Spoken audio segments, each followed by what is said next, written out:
Um carro elétrico usado, será que perde autonomia com o aumentar dos quilómetros? Se sim, quanta?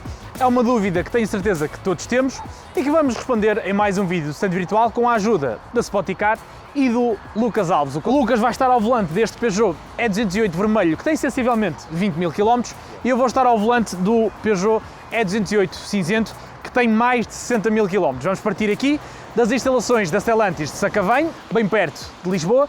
E temos uma surpresa para o Lucas. O Lucas, desde que eu conheço, sempre me disse que há um sítio em Portugal que tu gostavas de conhecer, que é... Eu nunca fui a Nazaré. E é precisamente a Nazaré que vamos. São sensivelmente 100 km, os carros estão totalmente carregados, por isso vamos fazer este percurso relativamente breve e, chegados à Nazaré, vamos ter aqui o comparativo entre os dois carros e saber se há uma diferença significativa de consumo entre os dois. Lucas, bora lá? Bora. É isso. Bora. Até já. Bora.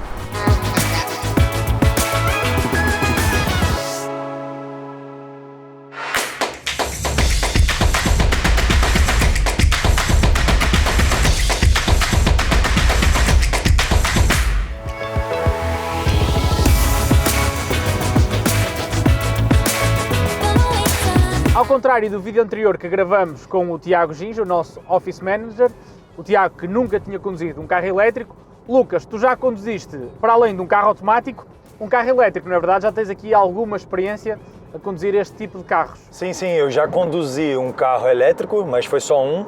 E carro automático eu já conduzi uns 2 ou 3, mas eu diria que essa coisa do carro elétrico para mim é tudo muito novo. E o que é que estás a achar desta, em particular deste Peugeot 208? O interior deste Peugeot tem aqui uma particularidade, que sobretudo para quem não está habituado a conduzir estes carros da marca francesa, pode achar ligeiramente diferente, que é o iCockpit, é este volante de pequenas dimensões e o painel de instrumentos acima do volante em vez de no meio do volante. Eu acho que o fato do volante ser menor não incomoda nada a mim. Eu acho que até dá um look mais esportivo para o carro. Mas sim, eu acho que é até confortável, não desgosto. Lucas, em relação ao facto deste Peugeot ser 100% elétrico, como é que está a tua autonomia neste momento, agora que já estamos a caminho da Nazaré, estamos praticamente a 100 km? Recordo que nós saímos os dois com os carros a 91% e sensivelmente 280 km de autonomia. Então, Marvin, agora o meu carro está com 268 km de autonomia. Eu não consigo ver a percentagem da bateria, mas diz aqui a autonomia 268 no modo normal. E sim, isso é importante referir. Eu também estou a conduzir no modo normal, ao contrário mais uma vez, do vídeo anterior que gravamos com o Tiago Ginja. Neste vídeo o objetivo não é ensinar o Lucas ou dar aqui alguns conselhos ao Lucas de como conduzir de forma mais eficiente um carro elétrico, mas sim de fazer um comparativo justo em condições exatamente iguais ou mais iguais possíveis entre os dois carros e vemos assim com que bateria ou com que percentagem de bateria é que chegamos à Nazaré e ver se efetivamente a quilometragem de um carro ou o aumento da quilometragem de um carro tem impacto na autonomia do mesmo. Olha, eu tenho algumas questões, na verdade, algumas dúvidas que eu acho que você vai me ajudar a entender melhor. E uma delas, por exemplo, é como é que se calcula a potência dos carros elétricos, né? Porque normalmente carro a combustão, tu dizes que o carro tem 160 cavalos ou 200 cavalos, pronto. E num carro elétrico eu nunca entendi como é que funciona essa coisa de medir a potência, né? Quantos cavalos eu digo que esse carro tem ou o que eu digo, né? No caso. Os carros, ou seja, a potência dos carros elétricos em termos de cavalos é exatamente igual à potência de um carro com motor a combustão, ou seja, os dois carros têm motores. Simplesmente no caso dos carros com motor de combustão interna, o motor, lá está, a potência ao motor é transmitida através da combustão de gasóleo ou de gasolina. Num carro elétrico, o motor vai buscar essa energia à bateria, mas em termos de cavalos e de binário, é exatamente igual ser um carro elétrico ou um carro a combustão. Só que os carros elétricos, por norma, têm mais potência e mais binário do que um carro equivalente com motor a combustão, porque têm mais peso. Ainda assim, por norma, os carros elétricos acabam sempre por ter andamentos e prestações superiores às de um carro com motor a combustão. Por exemplo, no caso deste Peugeot 208, contamos com um motor elétrico de 136 cavalos e 260 Nm de binário. Apesar de, em termos de potência, este Peugeot 208 elétrico ter uma potência semelhante à da versão com motor a gasolina, ou seja, 130 cavalos, O binário é bastante superior e, para além disso, está disponível instantaneamente, ao contrário dos carros com motor a combustão, onde o binário máximo está disponível apenas num curto regime de rotações. Por isso é que tu, quando conduzes um carro elétrico, sentes esta aceleração instantânea e, apesar das potências serem semelhantes, o binário é superior e, além disso, é instantâneo. Por isso é que tu sentes que o Peugeot é 208, ou seja, que a versão elétrica do 208 acelera mais ou anda mais do que um Peugeot 208 a gasolina ou diesel. E Marvin, eu tenho uma outra pergunta, que é a seguinte: o Peugeot 208 tem as duas versões, né, tanto a elétrica quanto o motor térmico, né, a combustão, e muda alguma coisa na questão do design do carro ou até no interior? Há alguma diferença ou são ambos iguais, são idênticos? No interior não há nenhuma diferença, a não ser que optes por um Peugeot 208 com motor a combustão e equipado com caixa manual. Os carros elétricos não têm caixa manual, não há nenhum carro elétrico no mercado com caixa manual, até porque os carros elétricos não têm velocidades, não têm propriamente velocidades, têm apenas uma marcha para a frente e outra para trás. De resto, no interior não há absolutamente diferença nenhuma. No exterior há apenas duas diferenças, mas que só são visíveis ou perceptíveis por um olho bastante treinado. A primeira é que, obviamente, na parte traseira não encontras nenhum tubo de escape, não há qualquer emissão de gases para a atmosfera num carro elétrico, e na parte frontal, como não há necessidade de arrefecer o motor, a grelha também está aqui neste caso disfarçada por um painel plástico e tem aberturas muito mais pequenas, porque apenas é necessário arrefecer a bateria e não os componentes, as partes móveis do motor elétrico. E outra coisa que eu queria comentar, Marvin, é que uma das coisas que eu mais gosto no carro elétrico é o fato de eu não ouvir assim muitos sons. Eu não ouço, não há barulho do motor, claro, eu não ouço assim muitos sons que me incomodam, sabe? Eu acho que isso é uma das coisas que eu acho positiva no carro elétrico, é o fato de não existir muitos sons externos que, para mim particularmente, eu acho chato quando você está fazendo uma viagem ou uma coisa assim e tá sempre aquele som do motor, aquele barulho chato. E eu achei que o carro elétrico fosse apresentar um barulho maior em altas velocidades, mas até agora eu não ouvi nada no Peugeot. É verdade, o Peugeot 208 é um carro extremamente bem isolado. Houve aqui uma evolução enorme dentro da gama Peugeot, mesmo esta gama mais baixa, em termos de qualidade de construção e de robustez de construção. E agora, aproveitando que nós estamos a falar aí de carro elétrico e também estamos a falar sobre o carro em si, eu tenho uma dúvida que é a seguinte: eu particularmente sou uma pessoa que eu gosto de viajar de carro. E na verdade um dos motivos de eu comprar o meu carro, eu comprei meu carro em abril desse ano, mas é um carro a combustão, não é um carro elétrico. Eu comprei justamente para poder fazer viagens com a minha namorada, com amigos e tal. E eu sempre tive receio de comprar um carro elétrico justamente porque eu quero viajar. Hoje, você acha que isso ainda é um tabu em relação ao carro elétrico? Ou é uma coisa que já ficou para trás e que uma pessoa pode comprar um carro elétrico também para viajar hoje em dia? Ainda há alguma relutância em relação aos carros elétricos, mas eu acho que é uma relutância muitas vezes acompanhada de desinformação, porque Portugal ocupa o 4º lugar na lista dos países da União Europeia com o maior número de pontos de carregamento. E além disso, os carros elétricos hoje em dia já permitem velocidades de carregamento bastante altas, o que significa que tu, numa paragem de 15, 20 minutos, tu consegues basicamente repor 80% da bateria do carro, e esses 80% são suficientes para tu percorreres mais de 250 km em praticamente qualquer carro disponível hoje no mercado. Por isso posso dizer, Lucas, com plena certeza e convicção, que é a mesma coisa fazeres uma viagem longa num carro elétrico ou num carro a combustão. A única coisa que muda é mesmo a preparação da viagem e tu consultares uma aplicação para saberes a localização dos postos de carregamento ou dos pontos de carregamento, o preço que ficará cada carregamento e a velocidade de cada posto. Porque não sei se sabias, mas os carros não carregam todos à mesma velocidade. Não, isso eu não sabia. O que eu sei é que há diferentes tipos de carregamento, mas eu não sabia que cada carro carregasse a uma determinada velocidade, isso eu não sabia. Podes carregar um carro elétrico numa tomada doméstica a 2,3 kW, o que, por exemplo, no caso deste Peugeot 208, que tem uma bateria de 50 kW, terias que dividir sensivelmente 50 por 2. Ou seja, demoraria-te sensivelmente 25 horas a carregar este carro do 0 aos 100%. Como tu nunca deixas o carro chegar a 0, portanto, a Peugeot anuncia aqui um tempo de carga de 22 horas e meia para carregares este carro na totalidade numa tomada doméstica, ou seja, a 2,3 kW.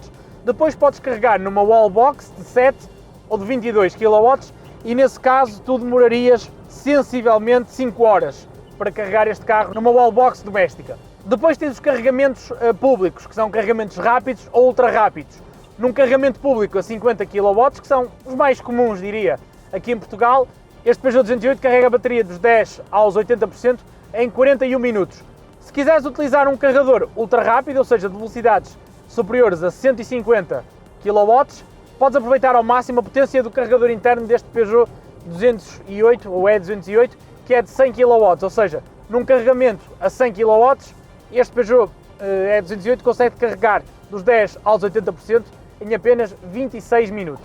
Marvin, aproveitando que nós falamos também sobre autonomia, e eu vou aproveitar esse momento para aprender o máximo aqui contigo e também tirar todas as dúvidas que eu tenho, que pode ser uma das dúvidas de alguém também que esteja assistindo o vídeo.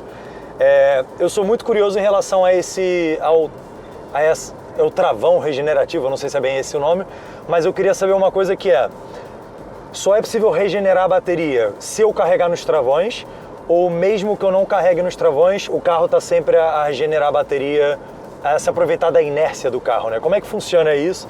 Eu tenho sempre que carregar nos travões ou nem por isso? Num carro elétrico, ao contrário de um carro a combustão, quando tu levantas o pé do acelerador, o carro abranda, mas não utiliza o travão, por isso os travões de um carro elétrico duram muitos mais quilómetros, ou as pastilhas de travão de um carro elétrico e os discos também, duram muito mais quilómetros do que os travões de um carro com motor a combustão.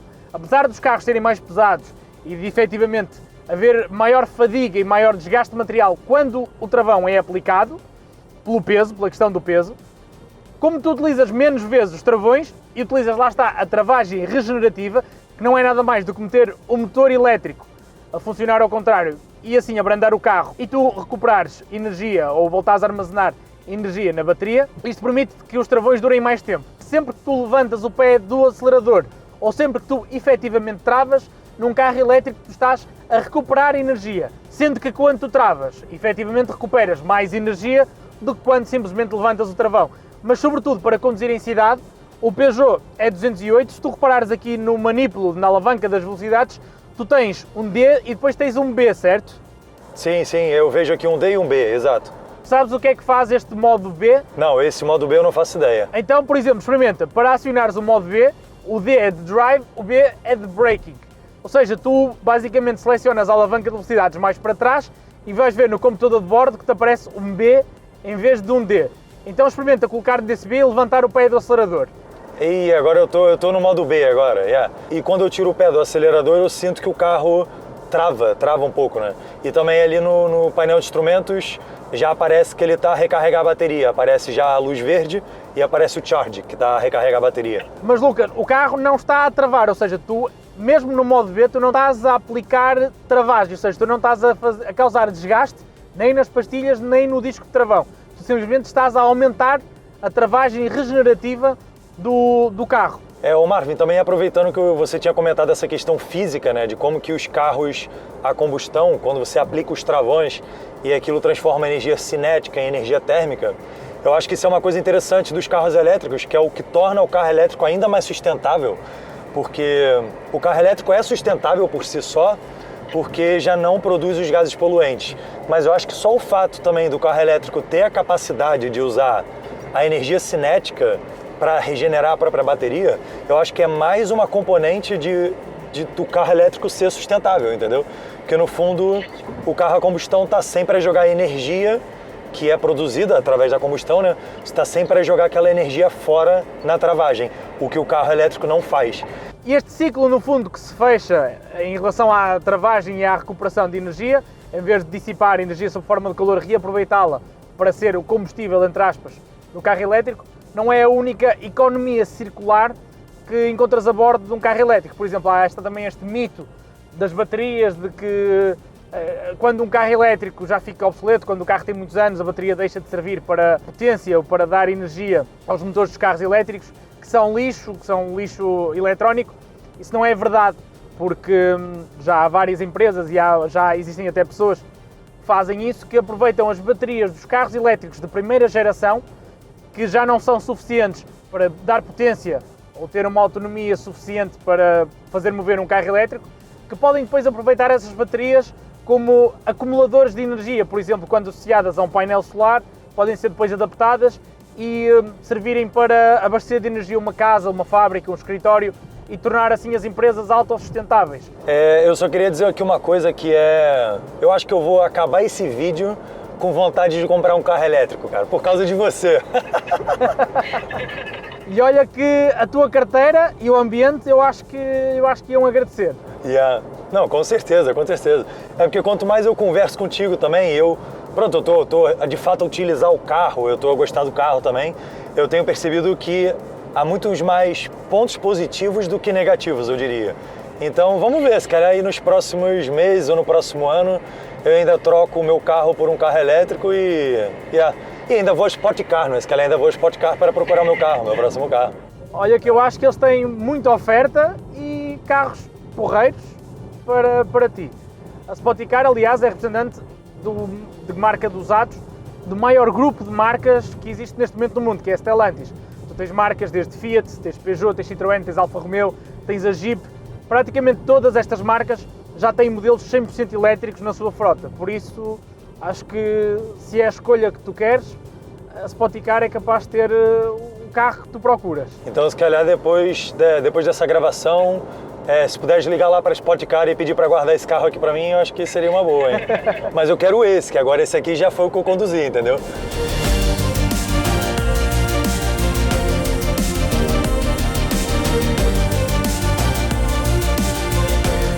Lucas, bem-vindo a Nazaré, mas antes de irmos conhecer a vila, vamos ao que realmente importa.